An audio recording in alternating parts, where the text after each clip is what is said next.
with you guys? All right, so I'll do 12 first. 12 is a nice, easy problem that really gets to the spirit of how you should approach problems in this class. Who wants to read it? Chris, thank you very much. A stone is thrown up. On its way, it passes point A at a speed v, and point B at a speed v over 2. Point B is a distance h above A.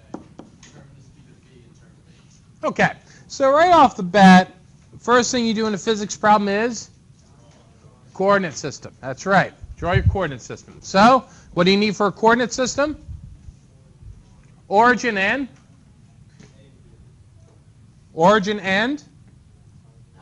positive direction. So, where do you want to put the origin? You can put it on the ground, but you don't know where A is relative to the ground, do you? So, best place to put it would be at A. And so where is B? What's the coordinate of B? H. And so you're told that the velocity at A is v, right?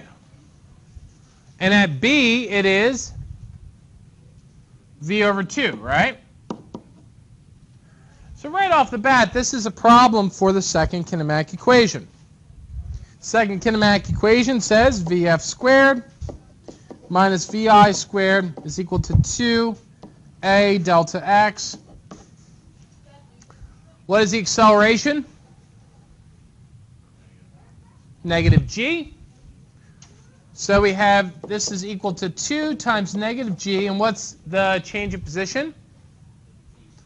H minus 0, positive h. What is Vf? It's v over 2. So this is v over 2 squared. And what's Vi? V squared. And so now we need to solve v in terms of h. So let's start. First thing I'll do is factor out negative on both sides, or multiply both sides by negative 1. We end up with v squared minus v over 2 squared equals 2gh. And then what do? Factor out a v squared. What are we left with?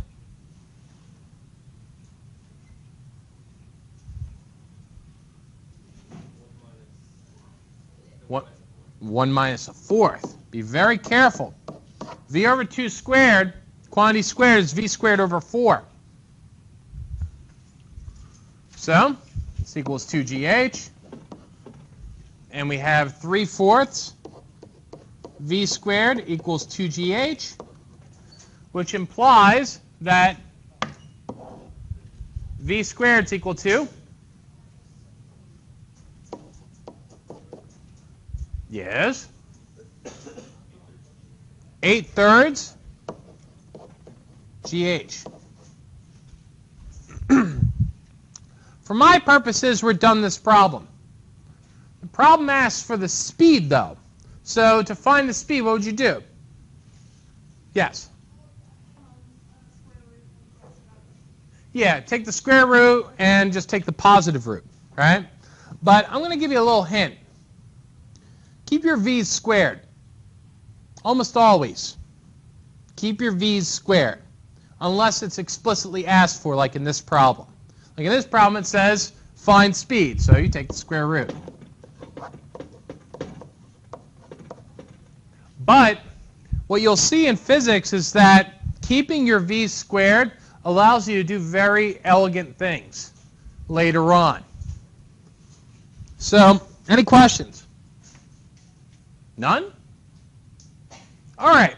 So now we go to the next one, which was the one before it, actually. Who wants to read it? It's the jumper. Andrew, thank you very much for volunteering.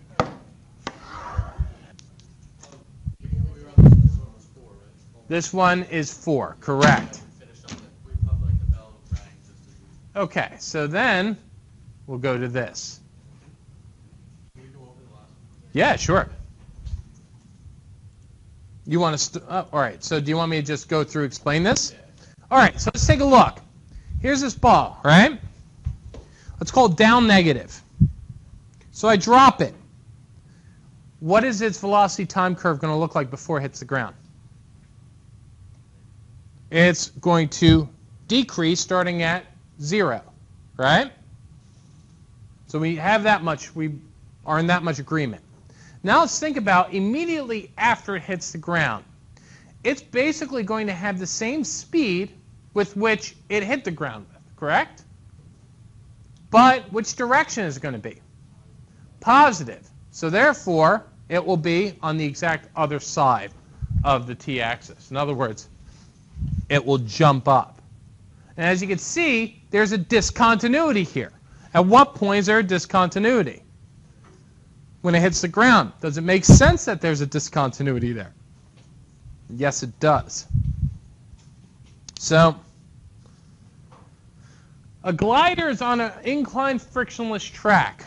The x-axis points downhill. At t equals 0, the glider is at x equals 0 and moving uphill. After reaching the high point of its motion, it moves downhill and returns to x equals 0. Which are the following a versus t graphs of the glider?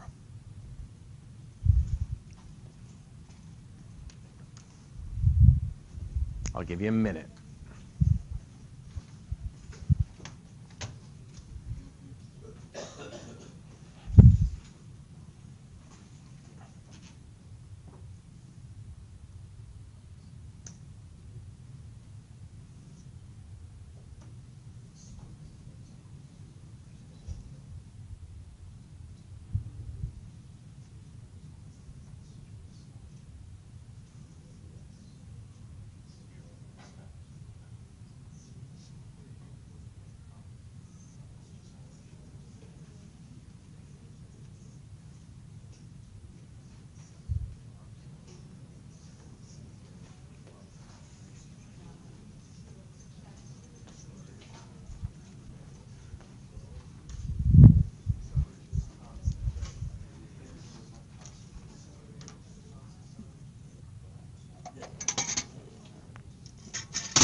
All right, 20 seconds, guys. Oh, it'd be great, right? It'd be fantastic. The problem is, how do you actually group fairly? Right? You know, how do you group the heavy hitters? You know, what happens with the heavy hitters? Like this, there are going to be students, some students are going to be much more adaptive to this material than others. And so you won't know how much of an influence they make. Someone proposed this last year. It'd be a great idea, but no. So, 5 seconds, guys. I think everybody's answered. And almost everyone picked C. And no one picked A. The answer is A. So let's take a look. Let's take a close look at this. Okay. Where's the acceleration directed?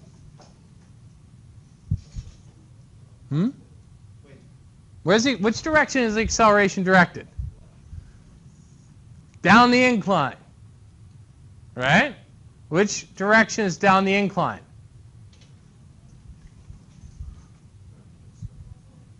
It's positive. Right? So we know right off the bat that down the incline is positive. Correct? So now the question is the acceleration constant? Yes or no? And the answer is yes. So what does an incline do? I mean, if I were to ask, how many people ride bikes here? What does an incline do? An incline reduces the acceleration of gravity on an object. The lower the incline, the lower the acceleration of gravity. In other words, the lower the effective acceleration. If I were to take this and have this cart slide down the incline, there's no doubt in your minds that it would accelerate at a faster rate at this incline than at this incline, correct? Is the acceleration constant, though? Yes or no? And the answer is yes. So, looking at this, and you'll see why it's constant. For any specific angle, you'll see why in the next unit, that this incline will give the same acceleration. So what this problem is saying is, down the slope is a positive direction. So watch this incline. Is that a correct description of what they're describing? Right? Is that a physical description? So notice the whole time, which way is the velocity changing? In which direction is the velocity changing? Down that way. Why? Because as it's going up, what is it doing? Slowing down until the velocity hits 0, and then it speeds up. The whole time, it's accelerating that way. So, difficult question. Partly because it starts asking questions onto the next unit, starting to prepare you for more 2D motion mentally. So, same glider, same orientation. What does the V versus T graph look like?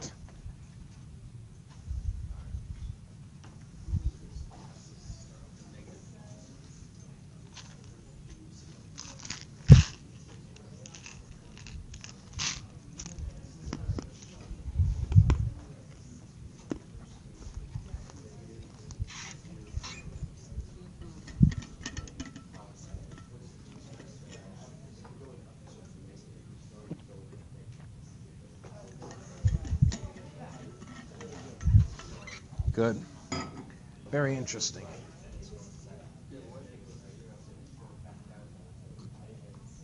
Talk to each other, guys. Talk to each other, guys. Very good. Very, very good. Another 15 seconds. Vince, Teresa, Natalie, Julia, Ariana. 5 seconds. 3, 2, 1. Time. Show the responses. Very good. So what's the reasoning here? Let's actually look through this. What's the reasoning? So those of you that picked E, who wants to volunteer their answer? You know what you're doing. So Brian, what do you think? It starts out in a negative direction, then becomes less negative, and then positive. Correct. Notice for E, the slope for E is positive. Since the slope for E is positive and constant, that tells you the acceleration is positive. So,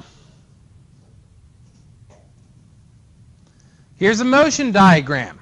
Moving the x direction with a constant acceleration. Which of the following acceleration time graphs best matches the motion? 30 seconds. We had something similar to this problem.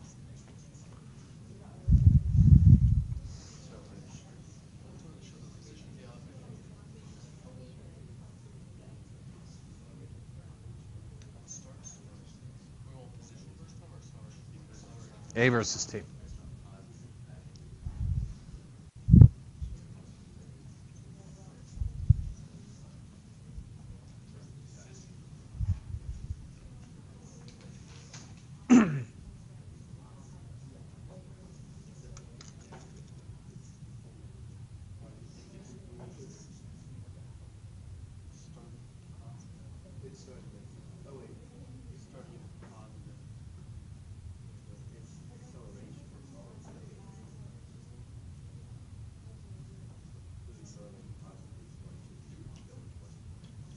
Very interesting. Andrew, Ariana, Emily. All right, you guys are in pretty good shape. 5, 4, 3, 2, time. Lock it. Show you the responses. Very nice. So if you're looking at this, clearly the way you should look at this is which direction is it accelerating? It's accelerating that way. That way is negative direction. So right off the bat, we know that it cancels out A, C, and E. So now we just look at B and D. And does that look like the object is increasing its acceleration? What would that look like for it to increase its acceleration or decrease its acceleration? It wouldn't look like that, certainly. That is a motion diagram that you saw in your ticker tape lab, which is uniform accelerated motion. So now we go to the next problem that I'll be doing in class. So a ball is thrown straight upwards with some initial speed. When that ball reaches its highest point, I throw the next ball upwards with the same initial speed.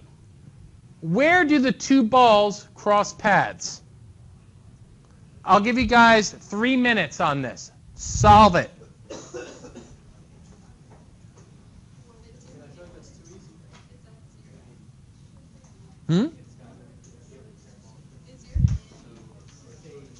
Hands at the same position.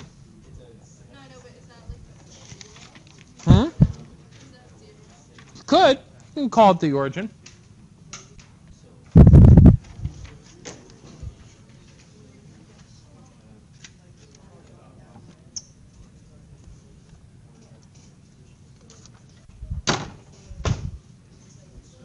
I'm going to solve it myself.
All right.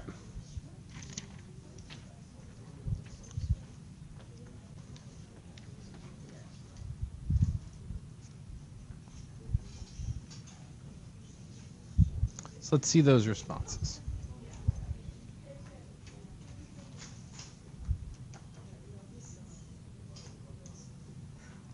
Not bad.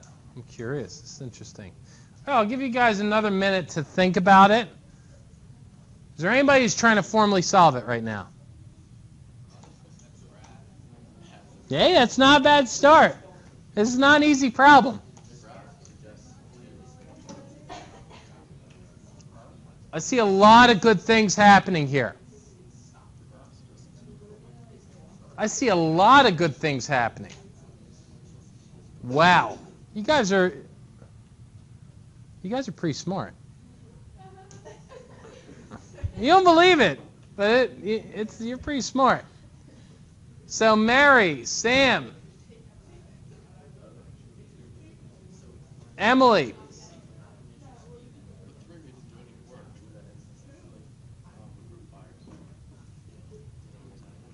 All right. 5, 4, 3, 2, 1, time. So overwhelmingly, people picked B. And so I think people picked C because they feel like they should meet there, right? They feel like it should be right. Well, I'm curious as the people who picked B. Who wants to volunteer why? Go ahead, Manuel.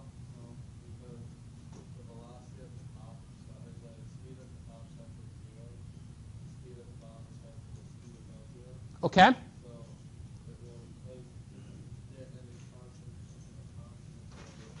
Okay.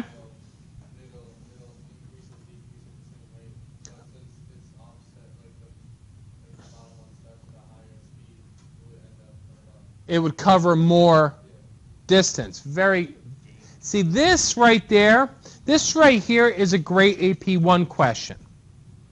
And you're absolutely correct. The one at the bottom starts off at a greater speed, which means it covers more distance in the same period of time than the one up top.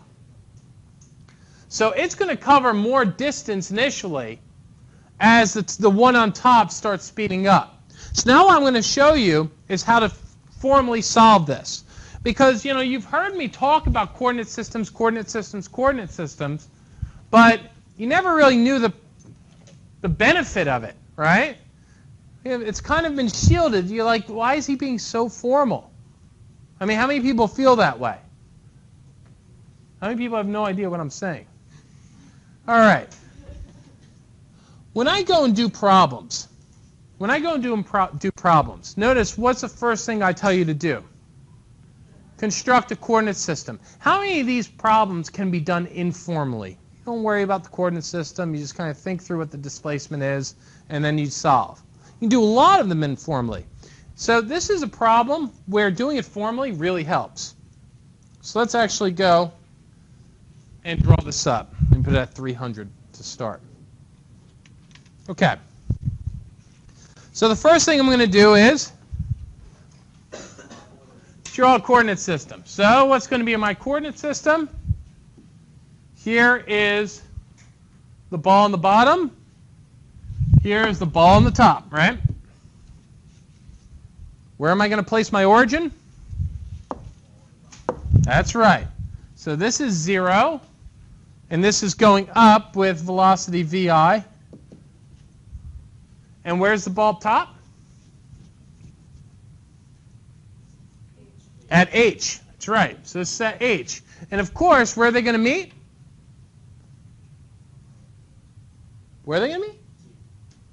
They're going to meet at x.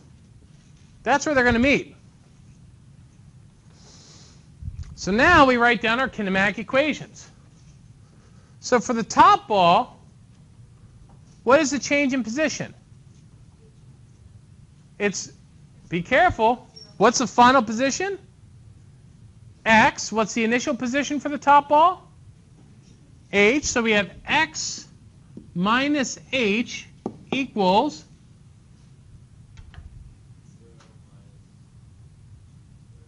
so it's equal to negative gt squared over 2. What's the change in position of the bottom ball?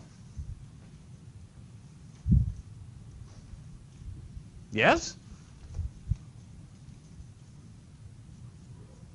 What's the final position of the bottom ball? X. What's the initial position of the bottom ball? So you have x minus 0 equals, does the bottom ball have an initial velocity? You better, otherwise it ain't going anywhere. So it's VIT minus GT squared over 2. Okay? So far, so good. Now I want you to think about a totally different problem. Here's a different problem. When the first ball was thrown up, what speed was it thrown up at?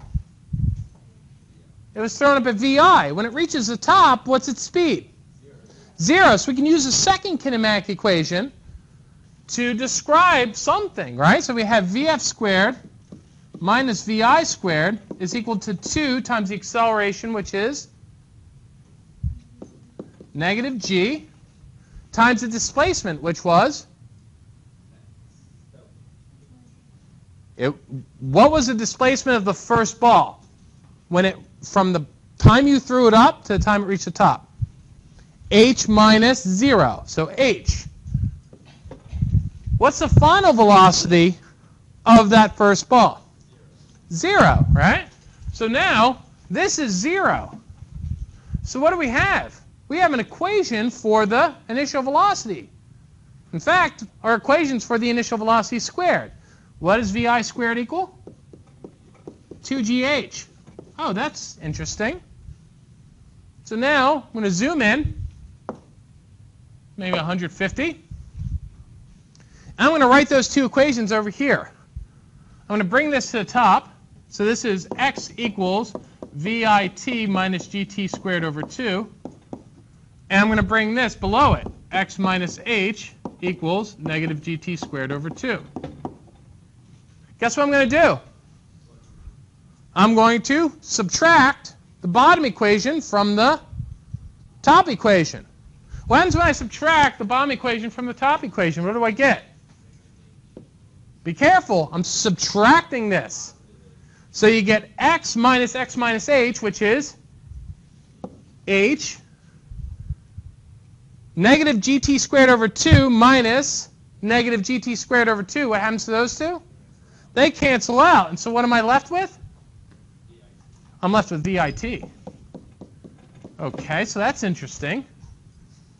And so therefore, I have T is equal to H over VI. Correct? All right, now we're getting somewhere. So now, I want to go back to this equation. Because remember, what am I solving for? What was it? X. So let's solve for x. We have x is equal to h minus gt squared over 2. Correct? But wait a second. I have t in terms of vi. So therefore, this is equal to h minus g over 2 times h over vi squared. So therefore, we have x is equal to h minus g over 2 h squared over vi squared. Let me zoom in a bit more. But what's vi squared? 2gh. So we have this is equal to h minus g over 2 times h squared over 2gh. What happens to the g's? Cancel. What happens to the h in the denominator? It drops with the square. And so we're left with h minus h over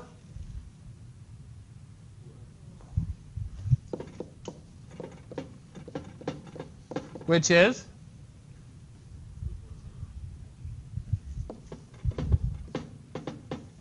and this is a physics problem. This is a real physics problem. Notice where they meet? Above h over 2. In fact, they meet at 3/4 the height. Is that what you expected? On some level, you expected it because your intuition led you there, for the most of you. But would you have said, no, of course, they're going to meet at 3/4 the total displacement? The answer is no. There's no way. No way you'd look at that and say it's obvious. They're going to meet at 3/4 the way. Questions? So let's actually go through this, because notice how many equations did I use here? How many? 3. 3 simultaneous equations. Notice a couple little tricks I did. What didn't I do with that VI squared? Take the square root, right? Notice I said earlier that you don't square root your V squareds.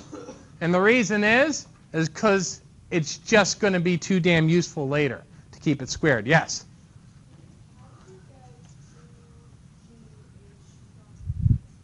Because from the first ball, I looked at the physical situation of the first ball. The first and second ball you throw up with the same initial velocity, right? But let's look at the dynamics of the first ball. I throw the first ball up with an initial velocity VI. Its final velocity when it reaches a height h is 0. So I use the second kinematic equation to solve for VI in terms of h. VI squared equals 2gh. So notice, what did this whole entire framework rest on? Anyone? The ability to express all these points in terms of a coordinate system. In other words, my ability to say x minus h is the displacement of the top ball. X is the displacement of the bottom ball. Back to Pear Deck. So, there you have it. It's above h over 2.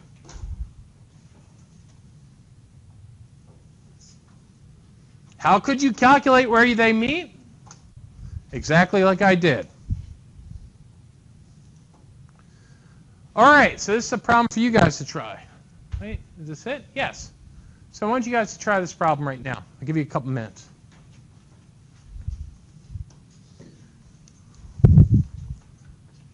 It's looking like your exam will be on, man, it's on, I'd say Tuesday. Tuesday's definitely it. You guys are a solid day ahead of everybody else.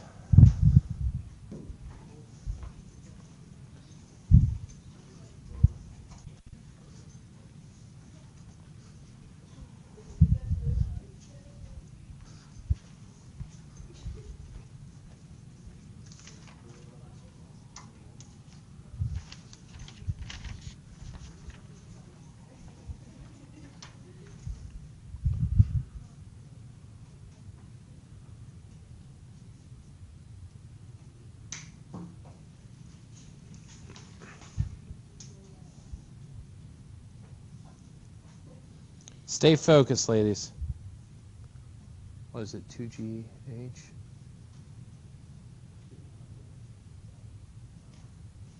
Distance h, yeah, so negative 2g.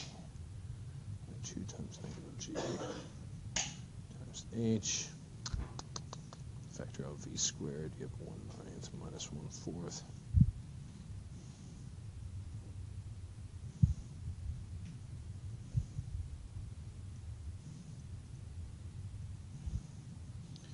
That's 5.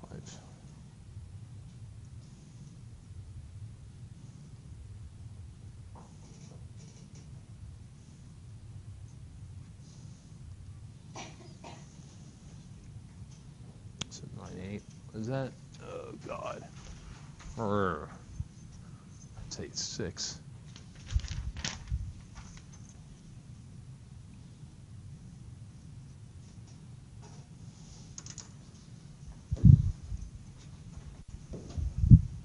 Got it? Just pick the point, start churning away. Second kinematic equation.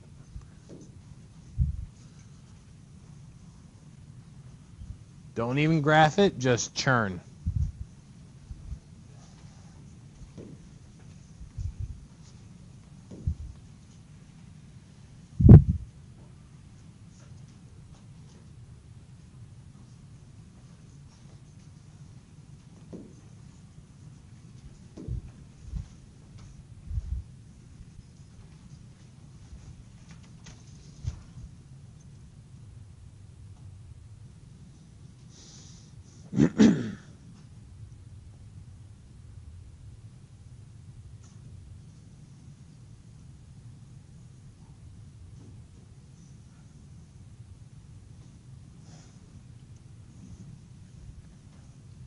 Another couple minutes.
Remember, you guys have to log in.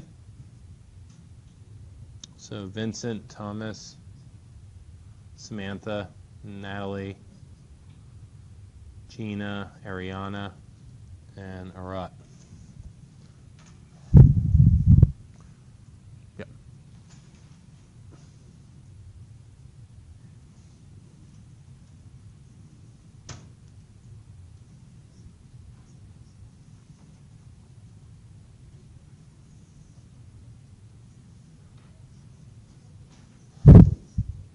Yep. All right. So give you guys another 15 seconds. Come on, guys. You need to churn through this.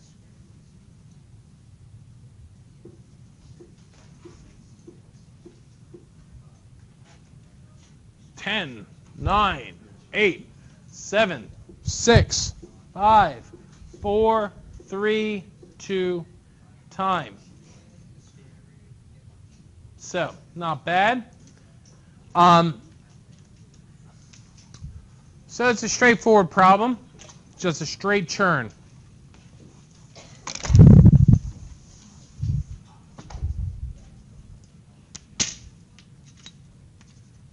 So you draw your 2 points, A and B. They're displaced by h. So here's 0, here's h. Final velocity at B is v over 3. The initial velocity at A is v over what? 2. And so we used operative formulas, vf squared minus vi squared is equal to 2 times negative g times the displacement, which is h. So what we have here is v over 3 squared minus v over 2 squared equals negative 2gh. Factor out a v squared. You're left with 1/9 minus 1/4 equals negative 2gh. Multiply both sides by negative 1. You get v squared times 1/4 minus 1/9 equals 2gh. Common denominator there is 36. So you have 9 minus 4 over 36 times v squared equals 2gh. And so you have v squared is equal to 2gh times 36 over 5. Take the square root. Notice I kept that as 36. Why? Because it's a perfect square. So v is equal to 6 root 2gh over 5.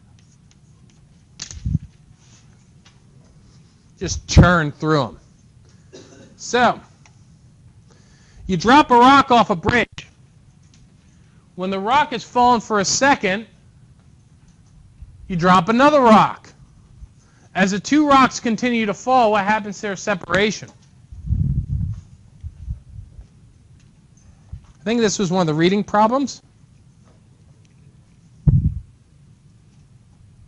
Give you a minute.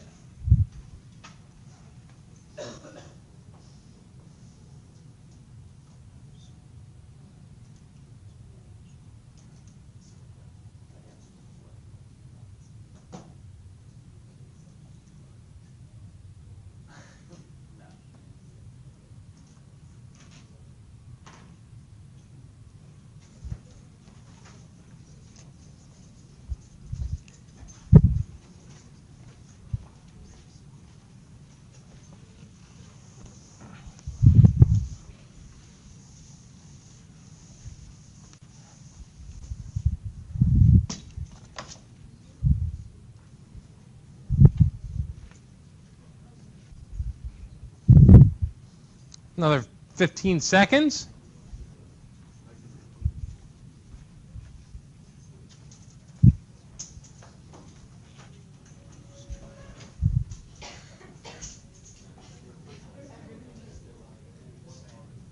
All right.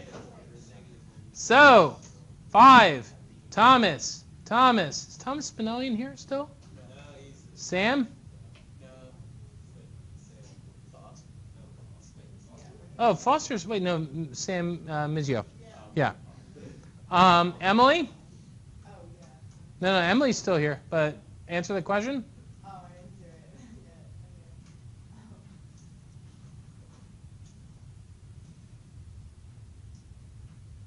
4, 3, 2, time.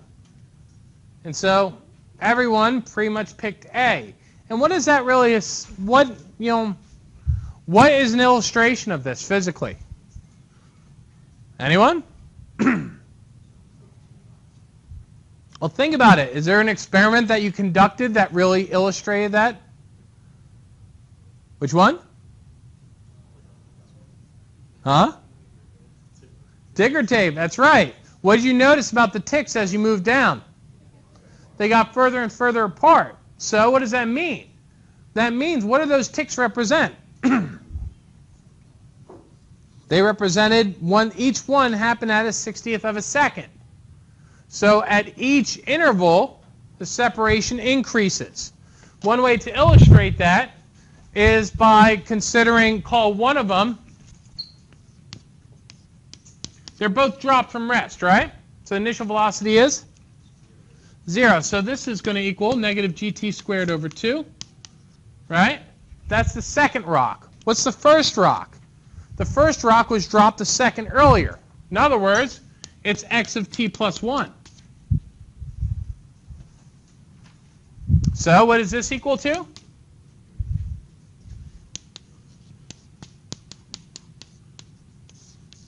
What's their separation? What is their separation? It's x of t plus 1 minus x of t. What do you get? Subtract the two. What do you get? So this is going to be negative g over 2. We can factor out g over 2. We have t plus 1 squared minus t squared. What's t plus 1 squared equal to? Correct. So this is equal to negative g over 2 times t squared plus 2t plus 1 minus t squared. Lambda to t squareds cancel out. Notice that their separation is directly proportional to time. So their separation increases over time. What happens to their velocities?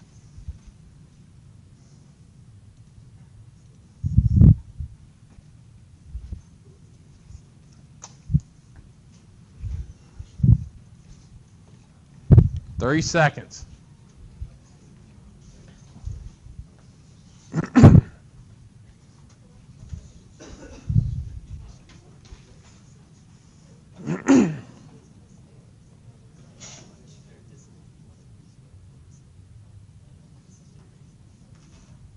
Fifteen seconds.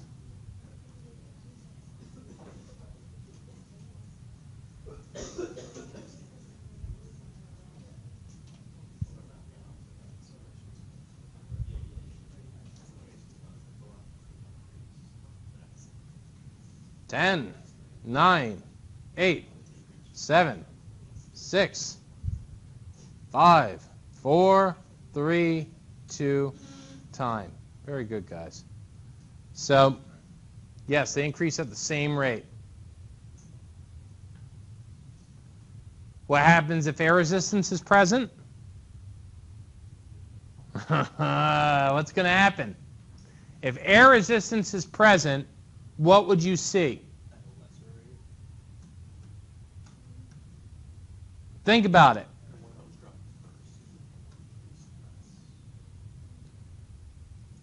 Correct. The one that is dropped first would increase less than the one that was dropped second. Why? Go ahead, Brian. No, they're both taking the same path, and both of them are interacting with the air. The reason being is that they're going to both approach a terminal velocity. And when they approach a terminal velocity, what happens to their acceleration? It becomes 0. So therefore, neither of their accelerations are increasing. So what ends up happening is this one is approaching terminal velocity. Its acceleration is decreasing. Okay? The one behind it has a higher acceleration at every point in time. Since it was dropped later, it's going to be accelerated. It's going to be where the other one was at a second ago. So its acceleration is going to be greater, which means its velocity is going to be increasing more than the one that was dropped before it. So, and ladies and gentlemen, that's it. We have hit the end of this unit. You've made it through one unit of physics. The only additional thing that I need to cover on Monday is going from one graph to another. How much time do we have left? 1 minute. 1 minute. Here's an exercise for your mind. If I were to give you this acceleration time graph,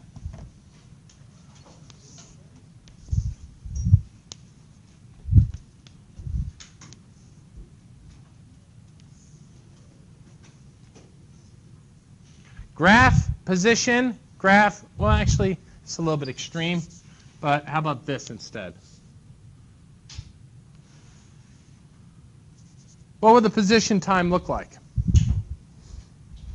Let me actually